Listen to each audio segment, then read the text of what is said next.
Hi hello ಎಲ್ಲರಿಗೂ ನಮಸ್ಕಾರ. ಇವತ್ತಿನ ವಿಡಿಯೋದಲ್ಲಿ ಯಾವುದೇ ಅಳತೆ ಬ್ಲೌಸ್ ಆದರೂ ಈಸಿಯಾಗಿ ಯಾವ ಥರ ಕಟ್ ಮಾಡ್ಕೋಬೋದು ಅಂತ ನೋಡೋಣ. ತುಂಬ ಸಿಂಪಲ್ ಆಗಿರುತ್ತೆ. ವಿಡಿಯೋನ ಮಿಸ್ ಮಾಡ್ಕೊಳ್ದೆ ಲಾಸ್ಟ್ವರೆಗೂ ನೋಡಿ. ಮೊದಲು ಫ್ಯಾಬ್ರಿಕ್ನ ಡಬಲ್ ಫೋಲ್ಡಲ್ಲಿ ತೊಗೊಂಡಿದ್ದೀನಿ. ಕೆಳಗಡೆ ಏನು ಕ್ರಾಸ್ ಆಗಿದೆಯೋ ಆ ಬಟ್ಟೆಯನ್ನು ಕಟ್ ಮಾಡಿಕೊಂಡು ರೆಡಿ ಇಟ್ಕೊಂಡಿದ್ದೀನಿ. ಈಗ ಅಳತೆ ಬ್ಲೌಸ್ನ ತಗೊಳ್ತಾ ಇದ್ದೀನಿ. ತುಂಬ ಜನ ಚೆಸ್ಟ್ ಲೂಸ್ನ ತಗೊಳ್ಳುವಾಗ ತುಂಬ ಕನ್ಫ್ಯೂಸ್ ಆಗ್ತಾ ಇರ್ತಾರೆ. ಈ ಒಂದು ಭಾಗದಲ್ಲಿ ಚೆಸ್ಟ್ ಲೂಸ್ನ ಅಳತೆ ಮಾಡ್ಕೊಳ್ಳಿ, ತುಂಬ ಪರ್ಫೆಕ್ಟಾಗಿ ಬರುತ್ತೆ. ನಮಗೆ ನೆಕ್ ಡೀಪ್ ಎಲ್ಲಿವರೆಗೂ ಇರುತ್ತೋ ಅಲ್ಲಿಂದ ಈ ಒಂದು ಎಂಡ್ ಅಂದರೆ ಫಿಟ್ಟಿಂಗ್ ಲೈನ್ ಎಲ್ಲಿ ಬಂದಿರುತ್ತೋ ಅಲ್ಲಿವರೆಗೂ ನಾವು ಟೇಪನ್ನು ಇಟ್ಕೊಂಡು ಒಂದು ಸ್ವಲ್ಪ ಟೈಟಾಗಿ ಹೇಳ್ಕೊಂಡ್ರೆ ಪರ್ಫೆಕ್ಟಾಗಿ ಗೊತ್ತಾಗುತ್ತೆ.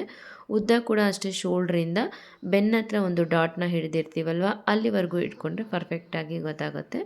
ನಾನೀಗ ಮೊದಲು ಕೆಳಗಡೆ ಒಂದು 1/4 ಇಂಚು ಬಟ್ಟೆಯನ್ನು ಕೆಳಗಡೆ ಬಿಟ್ಕೊಂಡು ಒಂದು ಸ್ಟ್ರೈಟಾಗಿ ಒಂದು ಲೈನ್ ಆದರೆ ಮಾರ್ಕ್ ಮಾಡ್ಕೊಳ್ತಾ ಇದ್ದೀನಿ.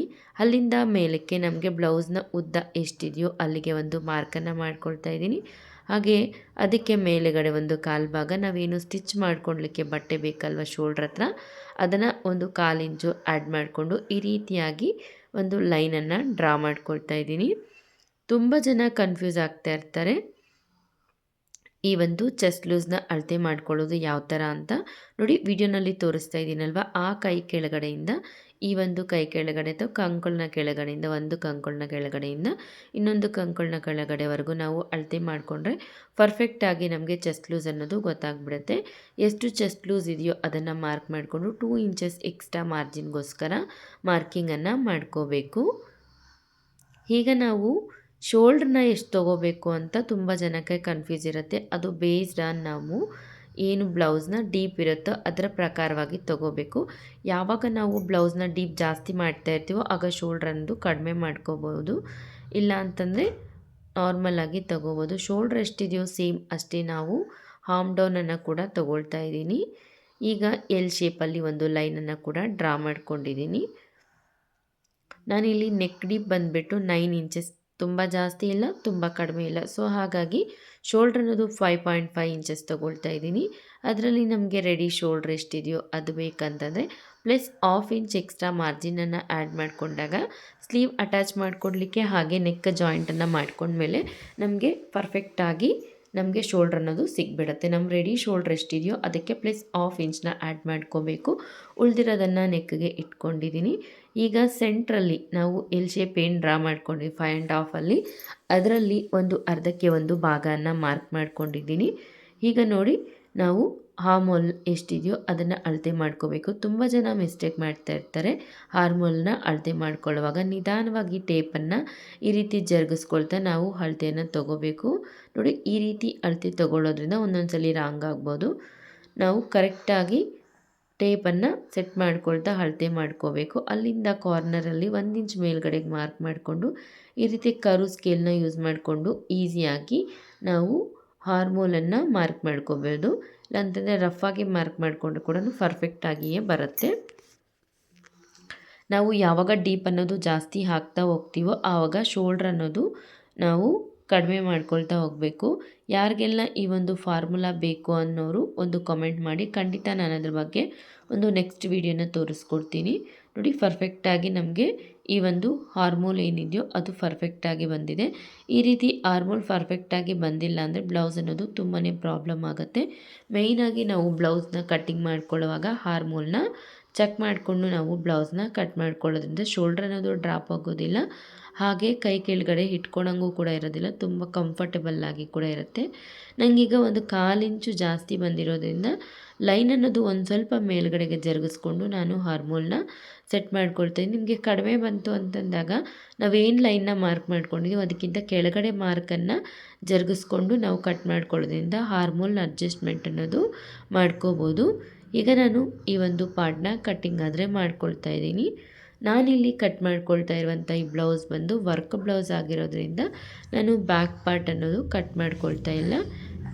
ನಾರ್ಮಲ್ ಬ್ಲೌಸ್ಗಾದರೆ ಈ ಹಂತದಲ್ಲಿ ನಾವು ನೀಟಾಗಿ ಬ್ಯಾಕ್ ಪಾರ್ಟ್ನ ಕೂಡ ಕಟ್ ಮಾಡ್ಕೋಬೇಕಾಗತ್ತೆ. ಸೊ ಈಗ ನಾನು ಬ್ಯಾಕ್ ಪಾರ್ಟ್ನ ಬೇಸ್ ಮಾಡಿಕೊಂಡು ಫ್ರಂಟ್ ಪಾರ್ಟನ್ನು ಕಟ್ ಮಾಡ್ಕೊಳ್ತಾ ಇದ್ದೀನಿ. ಈ ಮೆಥಡಲ್ಲಿ ಕಟ್ ಮಾಡ್ಕೊಳ್ಳೋದ್ರೆ ಬ್ಲೌಸ್ ಕೂಡ ತುಂಬಾ ಪರ್ಫೆಕ್ಟಾಗಿ ಬರುತ್ತೆ, ತುಂಬ ಸಿಂಪಲ್ಲಾಗಿ ಕೂಡ ಆಗಿಬಿಡತ್ತೆ. ಈಗ ನಾವು ಬ್ಯಾಕ್ ಪಾರ್ಟ್ ಏನು ಕಟ್ ಮಾಡ್ಕೊಂಡಿದ್ದೀವೋ, ಈಗ ನಾನು ಮಾಡ್ತಾ ಇರ್ತಕ್ಕಂಥದ್ದು ಸ್ಟ್ರೈಟ್ ಕಟ್ ಬ್ಲೌಸ್ ಆಗಿರೋದ್ರಿಂದ ನಾನು ಬ್ಲೌಸ್ನ ಸ್ಟ್ರೈಟಾಗಿ ಇಟ್ಕೊಂಡು ಕಟ್ ಮಾಡ್ಕೊಳ್ತಾ ಇದ್ದೀನಿ. ನೋಡಿ, ಈಗ ನಾವು ಬ್ಯಾಕ್ ಪಾರ್ಟ್ ಏನಿದೆಯೋ ಅದನ್ನು ಆ್ಯಸ್ ಇಟ್ ಈಸ್ ಆಗಿ ನಾವು ಮಾರ್ಕ್ ಮಾಡ್ಕೋಬೇಕು.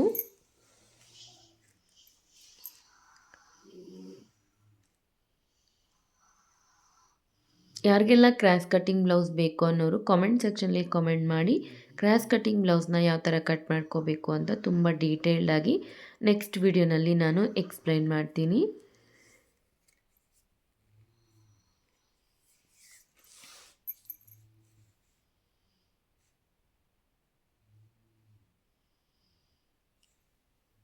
ಕಂಪ್ಲೀಟಾಗಿ ನಾವು ಬ್ಯಾಕ್ ಪಾರ್ಟ್ ಏನಿದೆಯೋ ಸೇಮ್ ಆ್ಯಸ್ ಇಟ್ ಈಸ್ ಆಗಿ ಇದನ್ನು ಕೂಡ ನಾವು ಟ್ರೇಸ್ ಮಾಡ್ಕೊಂಡಿದ್ದೀವಿ. ಈಗ ಈ ಒಂದು ಬ್ಯಾಕ್ ಪಾರ್ಟ್ನ ಸಪ್ರೇಟಾಗಿ ಪಕ್ಕಕ್ಕೆ ತೆಗೆದಿಟ್ಕೊಂಡು ನೋಡಿ, ಕೆಳಗಡೆ ಲೈನ್ ಏನಿದೆಯೋ ಅಲ್ಲಿಂದ 2 ಇಂಚಸ್ ಮೇಲಕ್ಕೆ ಒಂದು ಮಾರ್ಕಿಂಗ್ ಆದರೆ ಮಾಡಿಕೊಂಡು ಅಲ್ಲೊಂದು ಸ್ಟ್ರೈಟ್ ಲೈನ್ನ ನಾನಿಲ್ಲಿ ಡ್ರಾ ಮಾಡ್ಕೊಳ್ತಾ ಇದ್ದೀನಿ.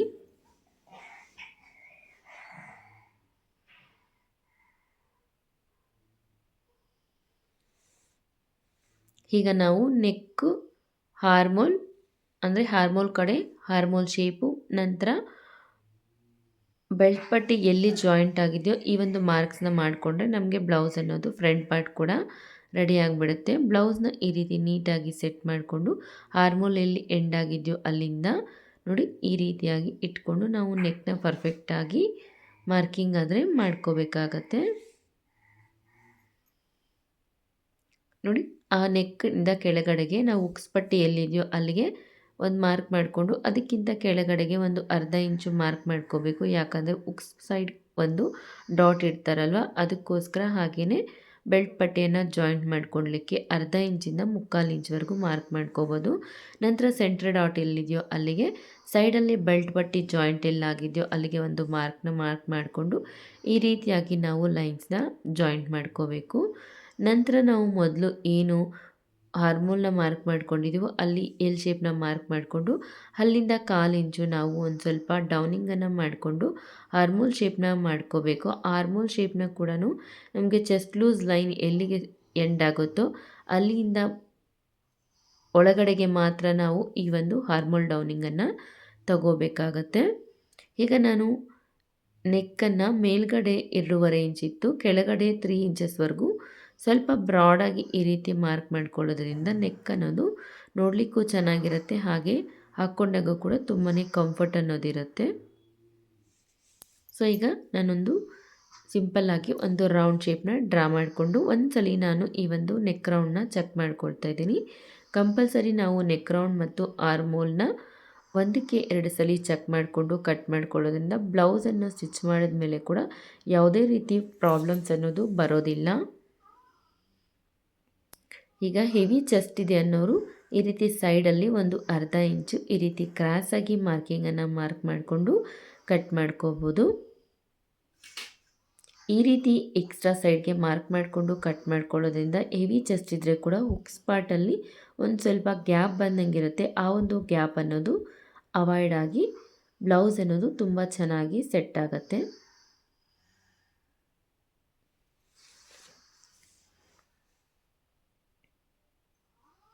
ಸೊ ಈಗ ಫ್ರಂಟ್ ಪಾರ್ಟ್ ಮತ್ತು ಬ್ಯಾಕ್ ಪಾರ್ಟ್ ಎರಡೂ ಕೂಡ ಆಗಿದೆ. ನಾವೀಗ ಡಾಟ್ಸ್ನ ಮಾರ್ಕ್ ಮಾಡ್ಕೊಳ್ಳೋಣ. ಹುಕ್ಸ್ ಸೈಡ್ ಕಡೆ ಸೆಂಟ್ರಲ್ಲಿ ಒಂದು ಡಾಟ್ನ ಮಾರ್ಕ್ ಮಾಡ್ಕೋಬೇಕು. ಸೆಂಟ್ರ್ ಡಾಟ್ನ ಹುಕ್ಸ್ ಪಟ್ಟಿ ಕಡೆಯಿಂದ 2.5 ಇಂಚಿಗೆ ಮಾರ್ಕ್ ಮಾಡಿಕೊಂಡು ಡಾಟ್ ಸೈಜ್ ಎಷ್ಟು ಬೇಕೋ ಅಲ್ಲಿವರೆಗೂ ಮಾರ್ಕ್ ಮಾಡಿಕೊಂಡು ಅದರ ಮಧ್ಯದಲ್ಲಿ ಒಂದು ಲೈನನ್ನು ಡ್ರಾ ಮಾಡಿಕೊಂಡು 2.5 ಇಂಚು ಮೇಲ್ಭಾಗಕ್ಕೆ ಹೈಟ್ನ ಮಾರ್ಕ್ ಮಾಡ್ಕೋಬೇಕು. ಇಲ್ಲಿ ಕೂಡ ಅಷ್ಟೇ, ನಾವು ಸೆಂಟ್ರಿಗೆ ಏನು ಮಾರ್ಕ್ ಮಾಡ್ಕೊಂಡಿದ್ದೀವೋ ಅದರಿಂದ ಕೆಳಗಡೆಗೆ ನಾವು ಡಾಟನ್ನು ಹಿಡ್ಕೋಬೇಕು. ಹಾಗೆ ಥರ್ಡ್ ಡಾಟ್ ಬಂದು ಈ ರೀತಿ ಕಾರ್ನರ್ ಎಲ್ಲಿ ಇರುತ್ತೋ ಆರ್ಮೋಲ್ ಸೈಡು ಅಲ್ಲಿಂದ ನಾವು ಮಾರ್ಕಿಂಗನ್ನು ಮಾರ್ಕ್ ಮಾಡ್ಕೋಬೇಕು. ಈಚ್ ಡಾಟ್ಗೂ ಕೂಡ ಡಿಸ್ಟೆನ್ಸ್ 1.5 ಇಂಚು ಇಂದ 2 ಇಂಚ್ವರೆಗೂ ನಾವು ಡಿಸ್ಟೆನ್ಸ್ ಅನ್ನೋದು ಮೇಂಟೈನ್ ಮಾಡಬೇಕಾಗತ್ತೆ. ಈ ರೀತಿ ಈವನ್ನಾಗಿ ಡಿಸ್ಟೆನ್ಸ್ ಅನ್ನೋದು ಮೇಂಟೈನ್ ಮಾಡೋದ್ರಿಂದ ಕಪ್ ಅನ್ನೋದು ತುಂಬ ಚೆನ್ನಾಗಿ ರೆಡಿ ಆಗುತ್ತೆ. ತುಂಬಾ ಲುಕ್ಕಿಂಗ್ ಕೂಡ ತುಂಬ ಚೆನ್ನಾಗಿರುತ್ತೆ. ಈ ಒಂದು ಎಲ್ಲ ಸೈಜ್ ಬ್ಲೌಸ್ಗಳಿಗೂ ಡಾಟ್ ಸೈಡ್ ಅನ್ನೋದು ಒಂದೇ ಇರೋದಿಲ್ಲ. Depends on the chest size ನಾವು ಡಾಟ್ ಅನ್ನೋದು 2 ಇಂಚಿಂದ 3.5 ಇಂಚ್ ತನಕ ಇಟ್ಕೋಬೋದು. ಸೊ ಈಗ ಫ್ರಂಟ್ ಮತ್ತು ಬ್ಯಾಕ್ ಪಾರ್ಟ್ ಕಟ್ಟಿಂಗ್ ಆಗಿದೆ. ಈಗ ಇದಕ್ಕೆ ಬೆಲ್ಟ್ ಪಟ್ಟಿಯನ್ನು ಯಾವ ಥರ ಕಟ್ ಮಾಡ್ಕೋಬೋದು ಅಂತ ನೋಡೋಣ.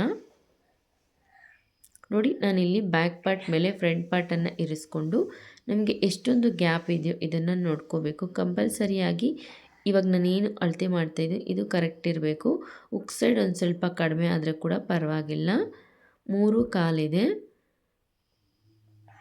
ಸೊ ಈ ಕಡೆ ಬಂದು 3 ಇಂಚಾದರೆ ಇದೆ. ಈಗ ನಾವು ಇದಕ್ಕೆ ಒಂದು 1/4 ಇಂಚನ್ನ ಎಕ್ಸ್ಟ್ರಾ ಆ್ಯಡ್ ಮಾಡಿಕೊಂಡು ನಾವು ಕಟ್ಟಿಂಗನ್ನು ಮಾಡ್ಕೋಬೇಕಾಗತ್ತೆ. ಈ 1/4 ಇಂಚನ್ನು ಎಕ್ಸ್ಟ್ರಾ ಆಲ್ರೆಡಿ ನಾವು ಬ್ಯಾಕ್ ಪಾರ್ಟಲ್ಲಿ ಬ್ಯಾಕ್ ಸೈಡ್ ಲೈನಿಂಗ್ ಅಟ್ಯಾಚ್ ಮಾಡ್ಕೊಳ್ಲಿಕ್ಕೆ, ಇಲ್ಲಾಂದರೆ ಫ್ಯಾಬ್ರಿಕ್ ಪಟ್ಟಿ ಅಟ್ಯಾಚ್ ಮಾಡ್ಕೊಳ್ಲಿಕ್ಕೆ 1/4 ಇಂಚ್ ಏನು ಬಿಟ್ಕೊಂಡಿದ್ದೀವೋ ಅದು ಫ್ರಂಟ್ ಸೈಡಲ್ಲಿ ಬೆಲ್ಟ್ಗೆ ಕೆಳಭಾಗದಲ್ಲಿ ಸಾಕಾಗುತ್ತೆ. ಮೇಲೆ ಈ ಒಂದು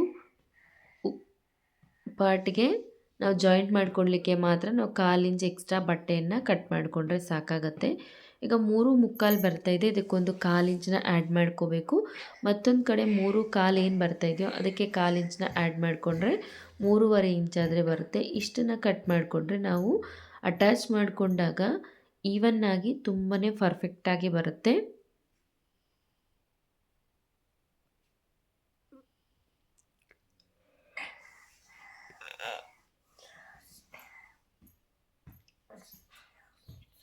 ಇದ್ರ ಉದ್ದ ಎಷ್ಟು ಬೇಕು ಅಂತಂದರೆ ನಾವು ಚೆಸ್ಟ್ ಲೂಸ್ ಎಷ್ಟು ತಗೊಂಡಿರ್ತೀವೋ ಅದಕ್ಕೆ ಈ ಒಂದು ಡಾಟ್ ಇರುತ್ತೆ ಅಲ್ವ, ಇದನ್ನು ಮೈನಸ್ ಮಾಡಿಕೊಂಡು ಅಷ್ಟು ಉದ್ದ ಆದರೆ ನಾವು ತಗೋಬೇಕಾಗತ್ತೆ. ಫಾರ್ ಎಕ್ಸಾಂಪಲ್ ನಾನು 2 ಇಂಚಸ್ ಡಾಟ್ ಹಿಡಿತಾ ಇದ್ದೀನಿ. ಇಲ್ಲಿ ಲೆಂತ್ ಬಂದು 11 ಇಂಚಸ್ ಇದೆ ಅಂತಂದಾಗ 2 ಇಂಚಸ್ ಮೈನಸ್ ಮಾಡಿಕೊಂಡು ನಾವು 9 ಇಂಚಸ್ಸು ಈ ಒಂದು ಬೆಲ್ಟ್ ಉದ್ದನ ತಗೋಬೇಕಾಗತ್ತೆ.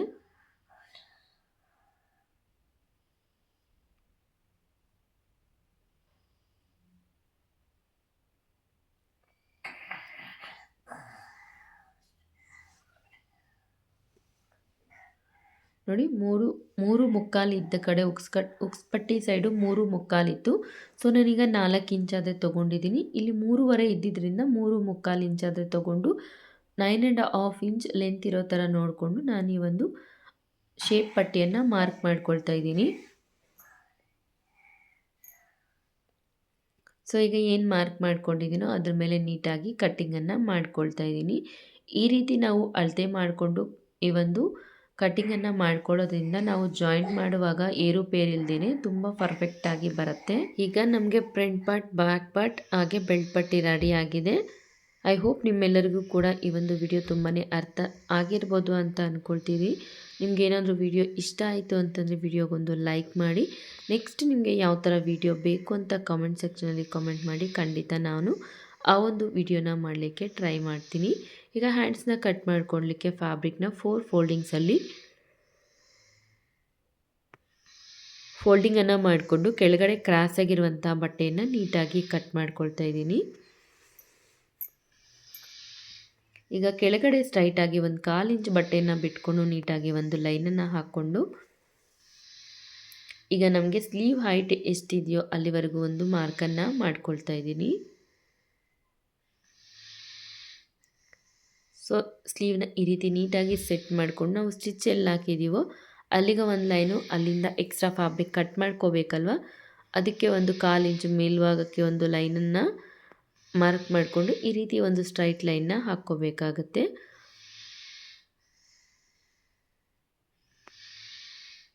ಈಗ ನಾವು 3/4 ಇಂಚು ಅಥವಾ 3.5 ಇಂಚಿನಷ್ಟು ಹಾರ್ಮೋಲ್ ಸ್ಲೀವ್ ಡೌನಿಂಗನ್ನು ತಗೋಬೋದು. ಆ್ಯಕ್ಚುಲಾಗಿ ಇದು ಬಂದುಬಿಟ್ಟು ಚೆಸ್ಟ್ ಲೂಸ್ನಲ್ಲಿ 10ನೇ ಒಂದು ಭಾಗದಷ್ಟು ನಾವು ಡೌನಿಂಗನ್ನು ತಗೋಬೇಕು. ಈ ರೀತಿ ಡೌನಿಂಗನ್ನು ಸೆಟ್ ಮಾಡ್ಕೊಳ್ಳೋದ್ರಿಂದ ತುಂಬಾ ಪರ್ಫೆಕ್ಟಾಗಿ ಬರುತ್ತೆ. ಈಗ ನಮಗೆ ಹಾರ್ಮೋಲ್ ಎಷ್ಟಿದೆಯೋ ಅಲ್ಲಿಂದ ಈ ರೀತಿ ಮೇಲ್ಗಡೆ ಏನಿದೆಯೋ ಫಸ್ಟ್ ಲೈನು ಅಲ್ಲಿಂದ ಈ ರೀತಿ ಕ್ರಾಸ್ ಆಗಿ ಟೇಪ್ನ ಇಟ್ಕೊಂಡು ನಮಗೆ ಹಾರ್ಮೋಲ್ ಡೌನಿಂಗ್ ಎಲ್ಲಿಗೆ ಬರುತ್ತೋ ಅಲ್ಲಿಗೆ ಡಾಟ್ನ ಮಾರ್ಕ್ ಮಾಡ್ಕೋಬೇಕು. ಸ್ಟ್ರೈಟಾಗಿ 2 ಇಂಚ್ಗೆ ಒಂದು ಮಾರ್ಕನ್ನು ಮಾಡಿಕೊಂಡು ಈ 2 ಡಾಟ್ಸು ಕೂಡ ನೀಟಾಗಿ ಜಾಯಿನ್ ಆಗೋ ಥರ ಈ ರೀತಿಯಾಗಿ ನಾವು ಶೇಪನ್ನು ಮಾರ್ಕ್ ಮಾಡ್ಕೋಬೇಕಾಗತ್ತೆ. ವಿಡಿಯೋ ಏನಾದರೂ ಸ್ವಲ್ಪ ಕನ್ಫ್ಯೂಸ್ ಅನಿಸ್ತು ಅಂತಂದಲ್ಲಿ ಮತ್ತೊಂದು ಸಲ ವಿಡಿಯೋನ ನೋಡಿ, ತುಂಬ ಕ್ಲಿಯರಾಗಿ ಅರ್ಥ ಆಗುತ್ತೆ. ಈಗ ಸೆಂಟ್ರ್ ಪೋರ್ಷನಲ್ಲಿ ಮಾರ್ಕ್ ಮಾಡಿಕೊಂಡು 1.25 ಇಂಚ್ವರೆಗೂ ಡೌನಿಂಗನ್ನು ತಗೊಂಡು ಈ ರೀತಿ ಫಿಶ್ ಶೇಪನ್ನು ಮಾರ್ಕ್ ಮಾಡ್ಕೊಳ್ಳೋದ್ರಿಂದ ಹಾರ್ಮೋನ್ ಶೇಪ್ ಅನ್ನೋದು ತುಂಬಾ ಪರ್ಫೆಕ್ಟಾಗಿ ಬರುತ್ತೆ.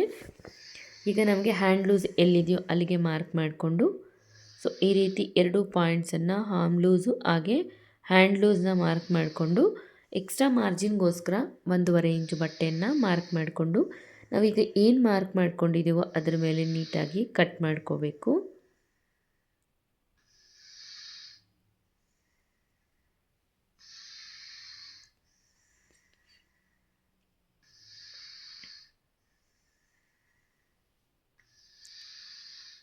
ಈಗ ನಮಗೆ ಒಮ್ಮೊಮ್ಮೆ ಫ್ಯಾಬ್ರಿಕ್ ಅಟ್ಯಾಚ್ ಮಾಡ್ಕೊಡ್ಲಿಕ್ಕೆ ಸಾಕಾಗೋದಿಲ್ವ ಅಲ್ವಾ, ಅಂಥ ಟೈಮಲ್ಲಿ ಇದು ಕೆಳಗಡೆ ಸ್ಲೀವ್ ಹತ್ರ ಹಾರ್ಮೋನ್ ಹತ್ರ ಏನು ಶೇಪ್ ಬಂದಿರುತ್ತೋ ಅದನ್ನು ಈ ರೀತಿ ಕ್ರಾಸಾಗಿ ಕಟ್ ಮಾಡ್ಕೊಂಡ್ರೆ ಪರ್ಫೆಕ್ಟಾಗಿ ನಮಗೆ ಸೆಟ್ ಆಗಿಬಿಡುತ್ತೆ. ನೋಡಿ ಈ ರೀತಿಯಲ್ಲಿ.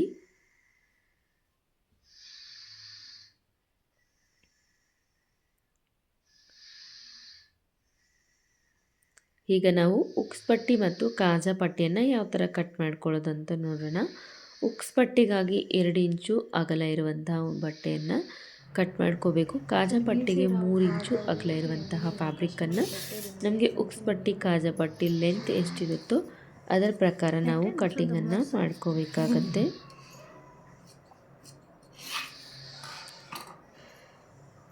ಸೊ ಇದಾಗಿತ್ತು ಇವತ್ತಿನ ವಿಡಿಯೋ. ನಿಮಗೆಲ್ಲರಿಗೂ ಈ ಒಂದು ವಿಡಿಯೋ ಇಷ್ಟ ಆಗಿದೆ ಅಂದ್ಕೊಳ್ತಾ ಇದ್ದೀನಿ. ವಿಡಿಯೋ ಇಷ್ಟ ಆಗಿದ್ದಲ್ಲಿ ಲೈಕ್ ಮಾಡಿ, ಶೇರ್ ಮಾಡಿ, ನಮ್ಮ ಚಾನಲ್ನ ಸಬ್ಸ್ಕ್ರೈಬ್ ಮಾಡ್ಕೊಳ್ಳಿ. Thank you.